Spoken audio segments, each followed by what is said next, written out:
नमस्कार, मी विद्या स्वागत करते आपले चॅनल देवताज कॉर्नरमध्ये। आजच्या व्हिडिओमधून बघा आपण नवीन वर्षामध्ये आपल्याला कशाची भक्ती करायची आहे आणि ती भक्ती का करायची आहे आणि त्या भक्तीने काय होणार आहे हे या व्हिडिओमधून आपण जाणून घेणार आहोत। बघा 2026 वर्ष सर्वांना सुखाचं, समाधानाचं, समृद्धीचं हे जाणारच आहे, कारण की पहिलाच दिवस आपल्या स्वामींचा आलेला आहे आणि स्वामी भक्ती करण्यासाठी आपल्याला योग असा जुळून आलेला आहे। बघा एरवीही आपण स्वामींची भक्ती करतच असतो, परंतु पहिलाच वार हा गुरुवार असल्यामुळे आणि वर्षाची सुरुवातच ही अत्यंत पवित्र वाराने होत असल्यामुळे आपल्याला बघा सुखासमाधानाचं 2026 वर्ष सर्वांनाच जाणार आहे, यामध्ये काहीही शंका नाही। आता यामध्ये आपण स्वामींच्या वेगवेगळ्या सेवा ह्या करू शकतो आणि बऱ्याच माता भगिनी हे सेवा करतही असतात। आता आपल्याला गुरुचरित्र सारामृतही वाचायचं आहे आणि आपण तसा संकल्पही करायचा आहे। आपण वेगवेगळ्या स्वामींच्या नामपठणांचं, नामस्मरणाचंही पठण करणार आहोत, नामस्मरण करणार आहोत। बघा आपल्याला काही सेवा नाही घडल्या तरी चालतील, परंतु स्वामींचं नामस्मरण हे आपल्याला करायचंच आहे। आणि चालता बोलता जर आपण हे नामस्मरण केलं तर बघा वर्षामधून किती वेळ आपलं नामस्मरण होणार आहे, यामध्ये काही गिनतीच नाही होणार। त्याच्यामुळे आपल्याला स्वामी भक्ती तर करायचीच आहे, परंतु बघा जीवनामध्ये ज्या काही अडचणी येतात त्या आपल्याला खूप भक्ती केल्यानंतरही कळत नाही की त्या अडचणी आपल्याला काय येत आहे आणि त्या अडचणींवरती मात करण्यासाठी आपण वेगवेगळ्या देवांची भक्ती करत असतो, वेगवेगळे उपवास करत असतो, ज्याना त्या प्रकारे आपण भक्ती करतच असतो, सेवा करतच असतो। परंतु बहुतेक वेळेस असं कळत नाही आपल्याला की आपल्यासोबत असं का होतं आहे, आपण इतके उपवास करतो आहे आणि बघा सेवा करतो आहे तरी पण आपल्याला फरक कसा पडत नाही। तर सर्वात महत्त्वाचं तुम्हाला सांगते की आपण बघा कितीही भक्ती करा, परंतु आपण कुलस्वामिनी आणि कुलदैवत ह्या दोन जणांची जर आपण भक्ती नाही केली तर आपल्याला कशाचेही फळ मिळणार नाही, मिळत नाही, हे तितकंच सत्य आहे। कारण कुलदेवी आणि कुलदैवत हे लावलेच त्याच्यासाठी आहे की आपल्याला कुलदैवतांची आपल्याला यथाशक्ती मनोभावे आराधना करायचीच आहे। आणि बघा तुम्ही नवीन वर्षामध्ये माता भगिनींनो, जर आपल्याला तुम्ही कुलदैवताची सेवा करून बघा, नक्कीच आपल्याला आपल्या परिस्थितीमध्ये सुधारणाही दिसणार आहे आणि होणार आहे। कारण की आपण जोपर्यंत आपल्या कुलदैवतेचं नामस्मरण करत नाही, आठवण ठेवत नाही, तोपर्यंत आपण कितीही सेवा करा, कितीही भक्ती करा, ती फळाला येत नाही। मग आपण वेगवेगळे उपवास करत असतो, पोथी पुराण वाचत असतो आणि बघा त्याच्यात सांगितलेले उपायही करत असतो, आपण मंदिरात जात असतो, परंतु आपल्या कुलदैवतेचं जोपर्यंत आपल्याला स्मरण होत नाही, आता तोपर्यंत आपल्याला कोणत्याही ज्या सेवा आहे त्या फळाला येत नाही, म्हणावं तशी आपल्याला त्याचे फळ मिळत नाही। म्हणून आपल्याला सर्वात अगोदर काय करायचे आहे की आपल्याला आपल्या कुलदैवत किंवा कुलदेवी जी आहे त्यांचं आपल्याला भक्ती करायची आहे। आणि ती भक्ती कशी करायची आहे, आता तुम्ही म्हणाल की आता बघा क्रिसमसच्या सुट्ट्या चालू आहे आणि अशा सुट्ट्यांमध्ये सर्वच जण आपापले ट्रिप्स काढत असतात आणि प्रवासाला जात असतात, त्याच्यामुळे गर्दी ही खूप प्रमाणामध्ये असते, कोणाला कामं असतात आणि अशा गर्दीच्या ठिकाणी आपल्याला सगळ्यांनाच जाणं शक्यच होतं असं नाही, परंतु ज्यांना जाणं शक्य होत असेल त्यांनी नक्कीच आपल्याला कुलदैवतेला जायला पाहिजे आणि मानसन्मान आपल्या जो कुलदैवतेचा सांगितलेला आहे, कुळाचा कुळधर्म तो करायलाच पाहिजे, ओटीही भरायलाच पाहिजे। आणि असे म्हणतात की वर्षातून एकदा तरी आपल्याला कुलदैवतेला जायलाच पाहिजे आणि कुळाचार हा पाळलाच पाहिजे, केलाच पाहिजे।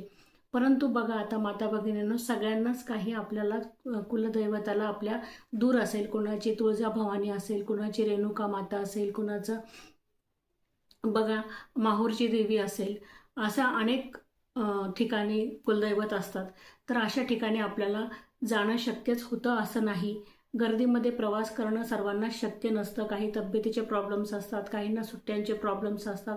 बघा एका व्यक्तीला जर सुट्टी असेल तर बायकांनाही कामातून वेळ मिळतोच असे नाही किंवा सगळ्यांना सुट्ट्या मिळतात असे नाही। अशा वेळेस काय करायचे आहे तर बघा आपल्याला आपल्या ग्रामदैवत असतं आपलं आणि त्या ग्रामदैवत आपल्याला प्रत्येक आपण ज्या ठिकाणी राहतो त्या ठिकाणी एकतरी मंदिर आपल्या देवतेचं असतंच. आता माझ्याही घराच्या जवळ माझी कुलदैवत ही तुळजाभवानी आहे आणि तुळजापूर जरी माझं जाणं शक्य होत नसेल तरीही माझ्या घराच्या जवळ तुळजाभवानीचं मंदिर आहे. आणि प्रत्येक शहरामध्ये प्रत्येकांच्या घराजवळ थोड्या दूर अंतरावर का होत नाही, आपल्याला आपले इष्टदेव ग्रामदैवत असतं आणि त्या ठिकाणी आपापल्या कुलदेवतेचं मंदिर हे असतं. तर बघा, छोट्या स्वरूपात का होत नाही परंतु असतं. तर अशा वेळेस काय करायचं आहे की आपल्याला वर्षाची सुरुवातच कशी करायची आहे की आपल्याला वर्षामध्ये तिथे जायचं आहे. आपलं कुलदैवत जे आहे त्याचं मंदिर आपल्या ठिकाणी जे असेल तिथेच आपल्याला जायचं आहे आणि आपल्याला यथाशक्ती आपल्याला देवीची ओटी भरायची आहे. बघा, ओटीमध्ये तुम्हाला सामान, साडी घ्यायची असेल तर तुम्ही साडीही घेऊ शकता किंवा ब्लाऊज पीस घ्यायचं असेल तर ब्लाऊज पीसनेही तुम्ही ओटी भरू शकता. आणि ओटीचं सामान हे तर तुम्हाला माहीतच आहे की त्याच्यामध्ये काय काय असतं म्हणून. तर आपल्याला ओटीचं सामान तुम्ही घरून घेऊन जात असेल विकत तर ते घ्या, नाही तर तिथे मिळतं बघा. तिथं मंदिराच्या ठिकाणी दुकानं लागलेल्याच असतात.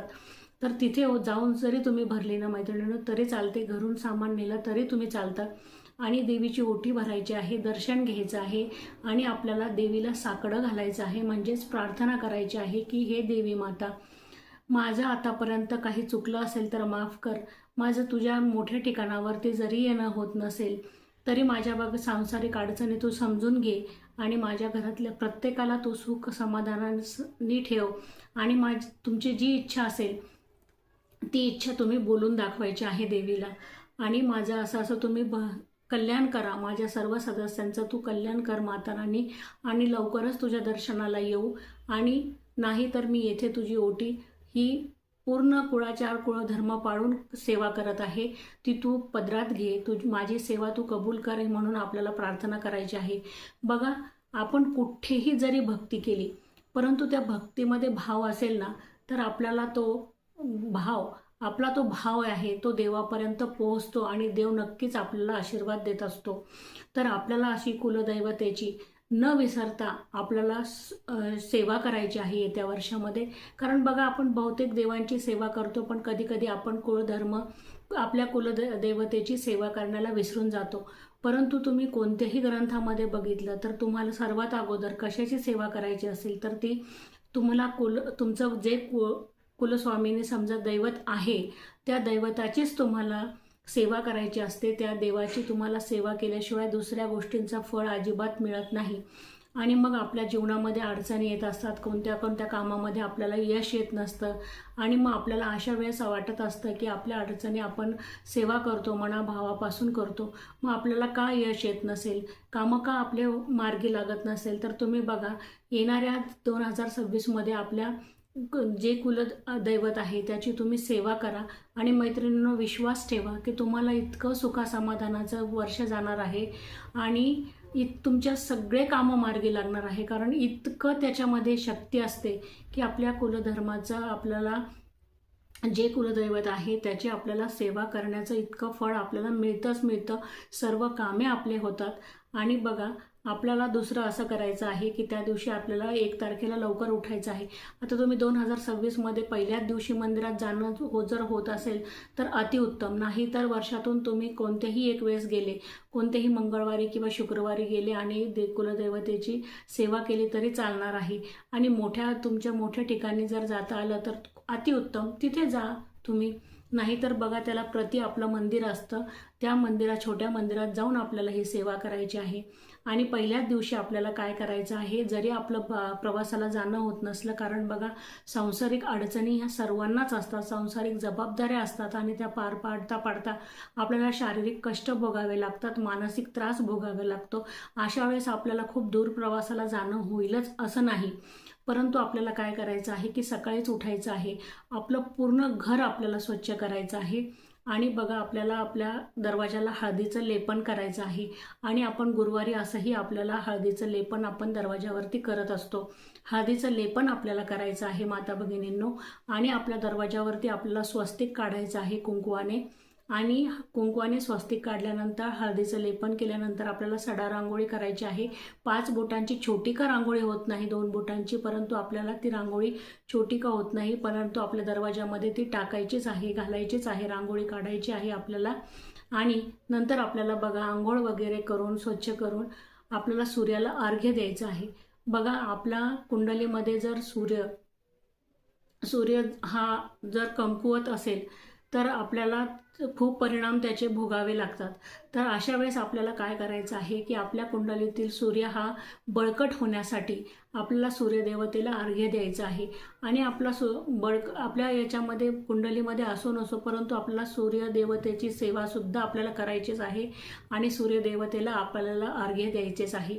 अशा वेळेस आपल्याला काय करायचे आहे की एक लोटा, तांब्याचा लोटा घ्यायचा आहे, त्याच्यामध्ये जल टाकायचं आहे। जल घेऊन त्याच्यामध्ये थोड्या अक्षदा लाल फूल टाकायचं आहे। बघा सूर्यदेवतेला लाल फूल फार आवडतं म्हणून आपल्याला लाल फूल घ्यायचं आहे, अक्षदा टाकायची आहे आणि आपल्याला सूर्यदेवतेला अर्घ्य द्यायचं आहे। आपलं घर छोटं असो मोठं असो परंतु आपल्याला अर्घ्य हे द्यायचंच आहे। आणि बघा बाल्कनीत सुद्धा तुम्ही फ्लॅटमध्ये राहत असेल तरी तुम्ही सूर्याला अर्घ्य देऊ शकतात। खाली बकेट वगैरे काही ठेवू शकतात आणि त्याच्यामध्ये तुम्ही अर्घ्य देऊ शकतात, परंतु सूर्यदेवतेला अर्घ्य द्यायचं कधीही विसरायचं नाही। त्याच्यानंतर आपल्याला सूर्यदेवतेला अर्घ्य देऊन झाल्यानंतर नमस्कार केल्यानंतर बघा, कारण की आपल्याला आपलं सुद्धा नशीब हे सूर्यासारखं चमकलं पाहिजे आणि सूर्याची आराधना केल्यानंतर आपलं नशीब हे तसंच चमकतं, म्हणून आपल्याला सूर्यदेवतेला अर्घ्य हे द्यायचंच आहे। आपल्या कुंडलीतील सूर्य हा आपल्याला बळकट करायचाच आहे। त्याच्यानंतर आपल्याला काय करायचं आहे तर आपल्याला आपली देवघर जे आहे ते स्वच्छ पुसून घ्यायचं आहे, स्वच्छ करायचं आहे। बघा त्या निमित्ताने काय होत नाही मैत्रिणींनो, एरवी पण आपण सगळ्या मैत्रिणी माझ्या करतच असतील मला माहिती आहे, परंतु बघा या निमित्ताने परत एकदा आपलं स्वच्छ होईल। आणि त्याच्यानंतर आपल्याला सर्व देव हे मस्त स्वच्छ घासून पुसून स्वच्छ करायचे आहे। तुम्ही बघा कशाने स्वच्छ करत असाल त्याने तुम्हाला स्वच्छ करायचे आहे, दह्या दुधाने करत असाल तर त्याने स्वच्छ करायचे आहे। आणि मस्त आपल्याला देवपूजा करायची आहे आणि आपलं मंदिर एकदम आपल्याला धूप दीप लावायचं आहे। बघा धूप दीपाचा जो सुगंध असतो तो दरवळला की आपलं मन प्रसन्न होतं आणि आपल्या घरामध्ये सकारात्मक वातावरण निर्माण होतं। आपल्याला कापूर नक्की जाळायचा आहे, कारण की सर्व निगेटिव्हिटी आपल्याला ह्या वर्षामध्ये काढून टाकायची आहे आणि सकारात्मक वातावरण आपल्या घरामध्ये राहिलं पाहिजे एवढी आपल्याला सेवा करायची आहे। आणि ह्या छोट्या छोट्या गोष्टी आहे की ज्या आपल्याला करायच्याच आहे आणि न विसरता आपल्याला आपल्या कुलदैवतेचं आपल्याला सेवा करायची आहे आणि कुलदेवीला आपल्याला प्रसन्न करायचं आहे। कुलदेवी असो कुलदैवत असो त्यांना आपल्याला प्रसन्न करायचं आहे।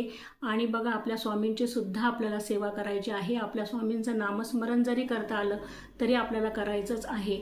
एवढ्या सेवा आपल्याला करायच्या आहे आणि आपल्या कुलदैवतेला न विसरता तुम्ही छोट्या का मंदिरात होत नाही परंतु जायचं आहे आणि तिथे ओटी भरायची आहे आणि प्रार्थना करायची आहे देवीला सुखासमाधानासाठी, आपल्या परिवाराच्या समृद्धीसाठी आपल्याला कुलदैवतेकडे साकडं घालायचं आहे। आणि बघा आपल्याला कुलदैवत हे नक्कीच पावतं आणि ज्या दिवशी आपल्याला कुलदैवतेचा आशीर्वाद लाभला त्या दिवशी आपल्या जीवनामध्ये कशाचीही कमी राहत नाही। तर बघा माहिती जर तुम्हाला आवडली असेल, व्हिडिओ आवडला असेल तर चॅनलला लाईक करा, सबस्क्राईब करा आणि कमेंट करायला अजिबात विसरू नका। धन्यवाद।